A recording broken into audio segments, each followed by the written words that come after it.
This is KHTS News Director Devin Miller with Assemblywoman Christy Smith, who is now running for Congress. Good morning. How are you doing? Hi, I'm doing well, Devin. How are you? I'm doing pretty good. Good. So you announced your candidacy for Congress amid former Congresswoman Katie Hill's resignation. So how did that decision for her resigning, how did that impact your decision to run now?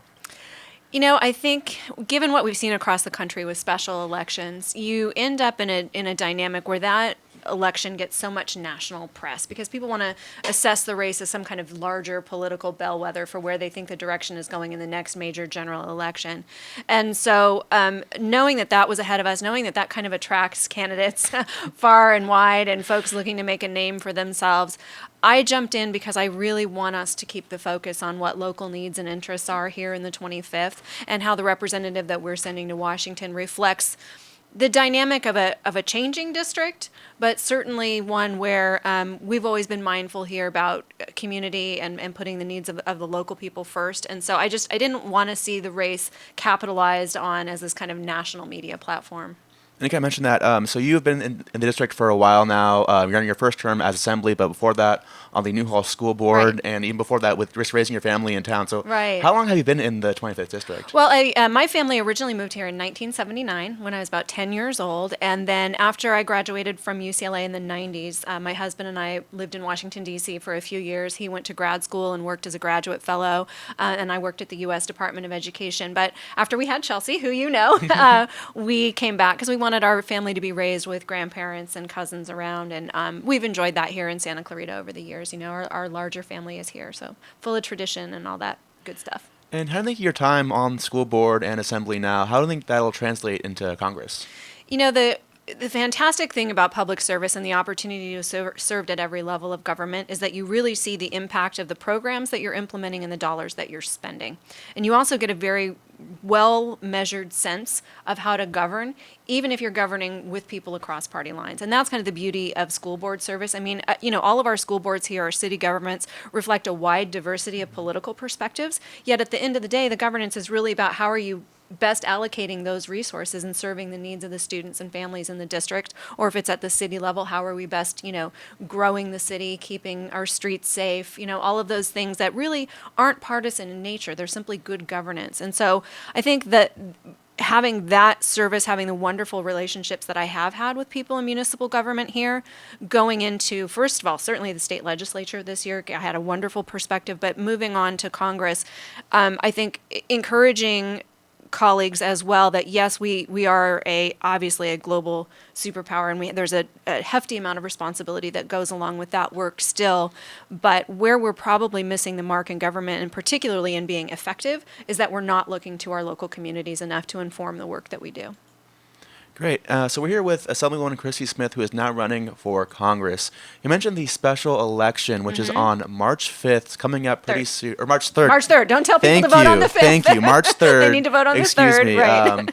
And it's, like you mentioned, education is very important on this issue because they're actually voting for two elections. Right. So there's the special election, which is the remainder of Katie Hill's term, but also the next election. And the next, what would be for the 2020 term. So yes, people will need to vote twice in the 25th congressional seat election. And how has that, is that a priority of your campaign to just get that education out there of you actually have to vote twice for the absolutely. remainder? That'll be a big part of our voter communication outreach. And, you know, California has moved our primary to March. We've always had it in June. We moved it to March, I think, to try to be more relevant in the presidential campaigns this year.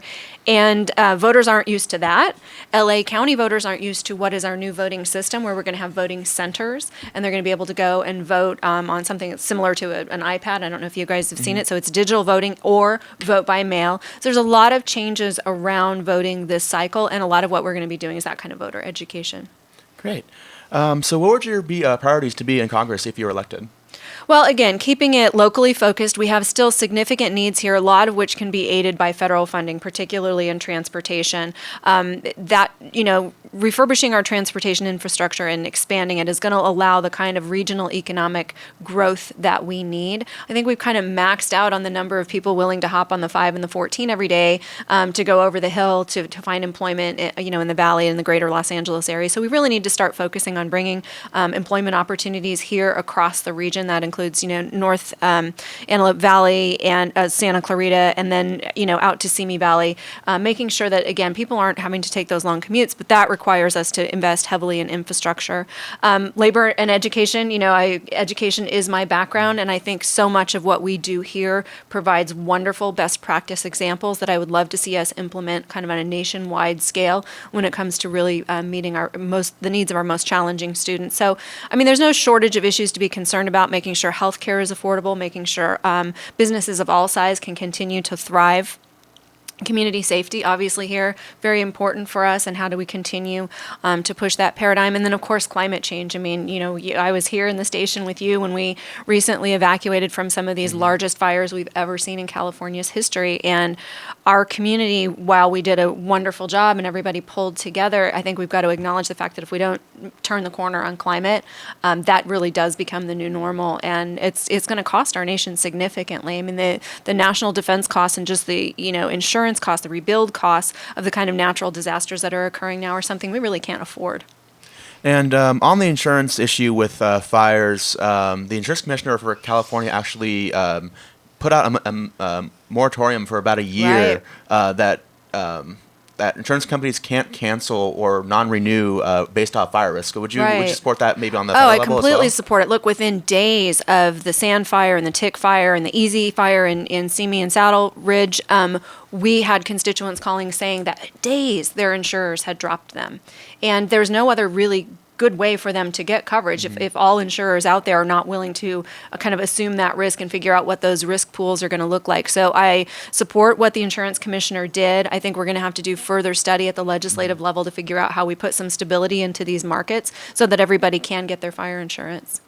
And on education, in your time in the Assembly, you were a co-author of a few different bills that were on charter schools. So I know there was some maybe miscommunication about what those bills actually did. Yeah. Can you kind of explain what those charter bills did? So I personally authored AB 1507, which closed a loophole in the Charter Schools Act, which for all the years that the act had existed allowed for a school district to authorize a charter, but then that charter could operate anywhere else in the state.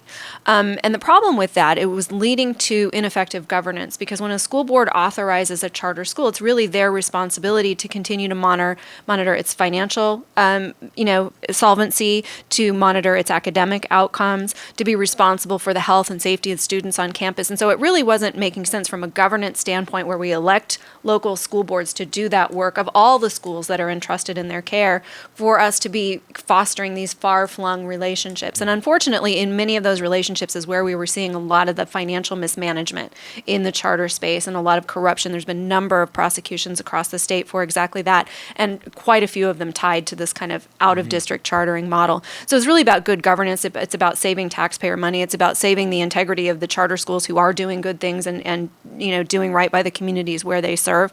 SCVI here, and again, another example where they're rightly authorized by the Hart District. Hart does its oversight, and people are happy in that charter environment. That's what it needs to look like, right? There needs to be a close tie and relationship between the district. And then AB 1505 really just kind of changed the dynamic. I was a co-author on that, for how we're going to authorize charters going forward and what that vision looks like. We need to acknowledge that there is, at the end of the day, and people will cast it as, well, it's all about the money. Well, really it is. We have a finite amount of resources in the public education space. So how do we make sure that we're empowering locally elected school boards, as well as charter entities, to work together with a very clear set of guidelines and a new roadmap? And that's what 1505 provided. Thank you. So we're here with Assemblywoman Christy Smith, who is now running for Congress. Last week there was a very big vote, actually a historical vote for impeachment. The House moved forward with articles of impeachment on 2 counts. If you were in Congress during that time, what would your vote be? Like, what would your process have been? I would have voted to move impeachment forward based on the hearings that I saw with both the Judiciary and the Oversight Committees. I think it's clear that we don't want to be on a path where the president or any elected official can access the outside resources of a foreign government to come to play in our domestic elections here. That's not a path we want to go on. This is not a precedent we want to set. So I think it's worthwhile. I think there should be a trial in the Senate. I think all the witnesses should be called. I think whatever amount of time that takes, I've heard some people have concerns about, well, the witnesses may have to be compelled via the Supreme Court. That's fine. But let's go through the process. Let's make sure that we are talking about defending the institutions of our democracy, because that swings both ways for both parties. We don't want to see abuse on either side of this issue. Really important issue. So on impeachment, so right now, as it currently stands, the House voted for the articles of impeachment, and then now it goes to the Senate. Right. So do you think that the Senate trial portion of this process, because it is a GOP majority, you think it'll be a fair trial? I think so. I mean, the House has the opportunity to send over managers to manage the presentation of their case. Certainly the minority party and the Democrats in the Senate will have some input, hopefully, on how that rolls out. But again, I can't stress enough that for the integrity of the institutions of government that we all believe in on the right and the left, this has to be done well and fairly, and in full open transparency to the public. Thank you. So are there any other federal issues that are going around that impact our district, because you're such a local person? Yeah, absolutely. I mean, healthcare for sure. We need to continue to shore up the damage that's been done to the Affordable Care Act. I also happen to be a proponent of us finding a way to have some type of public option in the marketplace where if people are happy with the health insurance that they have now, they can keep it. But I've spoken to so many families and also small business owners. There are a lot of small business owners who would love to be able to afford to cover their employees. They know it leads to better productivity, that they have longer term relationships with those employees. And so if they could afford an option, they would do it. And we're not doing enough to kind of shape the market in a way that that's allowed. We also need to do more about pricing transparency in healthcare. You and I could walk into any Ford dealership and figure out the cost of an F-150 from one dealership to another.